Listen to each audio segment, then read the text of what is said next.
বাংলার মহারাজ সৌরভ গাঙ্গুলি।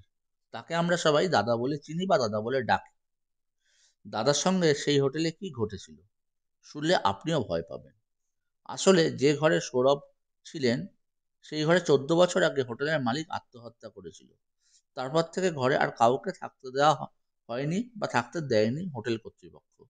কিন্তু সেই সময় সৌরভকে থাকতে দেয়। ভূতের ভয় কম বেশি সবাই পেয়ে থাকেন, সে মুখে যে যাই বলুক না কেন।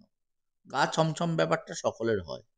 কেউ ভূতের নাম শুনলেই ভয়ে কুঁকড়ে যায়, আবার কেউ সেই পরিস্থিতিতে কিছুটা সাহসিকতার পরিচয় দেয়। ভূত আদৌ আছে কি নেই তা নিয়ে তর্ক দীর্ঘদিনের, এটি চলতেও থাকবে। তবে ভূতের দেখা পেয়েছে অনেকেই, তাদের মধ্যে একজন সৌরভ গাঙ্গুলি। পরিস্থিতি এমন ছিল যে ভূতের ভয়ে তাকে মেঝেতে পর্যন্ত শুতে হয়েছিল। ঘটনাটি দাদাগিরির মঞ্চে ভাগ করে নিয়েছিলেন স্বয়ং মহারাজ, যা শুনে শ্রোতাদের শিরদাঁড়া দিয়ে ঠান্ডা স্রোত বয়ে গেছিল। ঘটনাটি ঘটেছিল 2002 সালে ইংল্যান্ডে। ইংল্যান্ডের বিরুদ্ধে ওডিআই সিরিজ খেলছিল ভারত। দলের অধিনায়ক ছিলেন মহারাজ। সেই সময় ভারতীয় দলকে রাখা হয়েছিল লুমলি ক্যাসেল নামে একটি হোটেলে। অধিনায়ক হিসাবে বড় ঘরটি পেয়েছিলেন। সৌরভ গঙ্গোপাধ্যায় বলেন, আমি রাতে লাইট নিভিয়ে ঘুমাই। ঘুমানোর পরে হঠাৎ করে বাথরুম যাই এবং জল খাই। তারপরে দেখি কিছুক্ষণ বাদে বাথরুমে জল পড়ার শব্দ পাচ্ছি। উঠে দেখি সবকটা কল খোলা। বন্ধ করে আবার ঘুমিয়ে পড়ি। ভোর 4টে নাগাদ আবার বাথরুমে জল পড়ার শব্দ।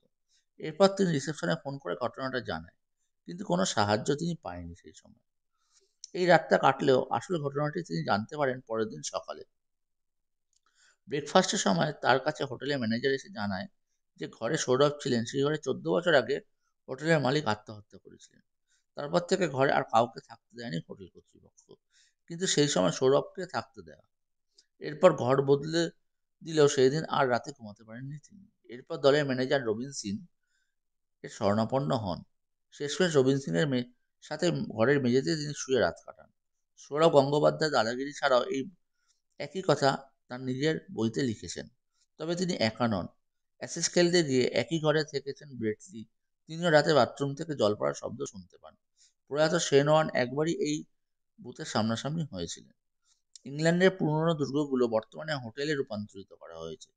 ঝাঁ চকচকে সেই হোটেলতে থাকতে গিয়ে সৌরভ গঙ্গোপাধ্যায়ের এই অভিজ্ঞতা হয়েছিল।